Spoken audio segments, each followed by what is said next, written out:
நான் என்னுடைய உச்சத்தை விட்டுவிட்டு நான் அவ்வளவு வருமானத்தை விட்டுவிட்டு வானுவ வீட்டு வாசல எவன்டா நின்னா உன் வாட்ச்மேன் கூட நிக்கலையடா. இந்த கட்சி விட்டா அந்த கட்சி, இந்த கட்சி விட்டா அந்த கட்சி, இன்னும் ஒரு 6 நூற்றாண்டுகளை கடந்துச்சு இந்த நிலம், அந்த மண்.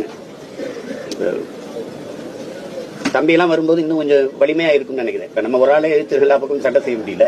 அப்ப அவர் வந்தா இன்னும் கொஞ்சம் ஆதரவா இருக்கும். அதனால அவர் வரணும். அவருக்கு இன்னைக்கும் மதிப்பு இருக்கு. இந்தியாவிலேயே அதிக சம்பளம் வாங்குற நடிகர் தமிழ்நாட்டில் அவர் தான் முதன்மையான நடிகர். உண்மையிலே பார்த்தா அவர் தான் இப்போதைக்கு சூப்பர் ஸ்டார். 150 கோடி அவருக்கு சம்பளம், 30 கோடி வரி போனாலும் 120 கோடி அவர் கையில் இருக்கு.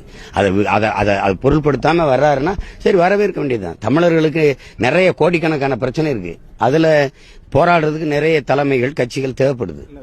உங்களை எதுக்குறது, இவர் எதுக்குறது, அது எதுக்குறது அப்படி இல்ல. மாசத்தின் சொன்னதுதான், வன்முறையின் மீது தீராத காதல் கொண்ட மன நோயாளிகள் அல்ல நாங்கள்.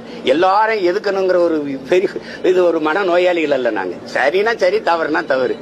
அதுல தம்பி விஜய் வரட்டும், வாழ்த்துறோம் தானே சொல்றேன். என்னுடைய அன்பு சகோதரன் அஜித்தும் ஐயா ரஜினிகாந்த் அவரும் தங்களுடைய புகழை வியாபாரம் செய்ய விரும்பவில்லை. யாரோ வர்றாங்க, வரட்டுமே, அவரு விஜய் வரட்டுமே. ரஜினிகாந்த் ஆதரிக்கிறீங்களா? ரஜினிகாந்துக்கு எனக்கும் சம்பந்தம் இல்ல. விஜய் என்னுடைய தம்பி. அவர் யாரையாரோ வந்து கட்சி ஆரம்பிக்கிறாங்க, அவர் வந்து கட்சி ஆரம்பிச்சா வரவேற்பேன்.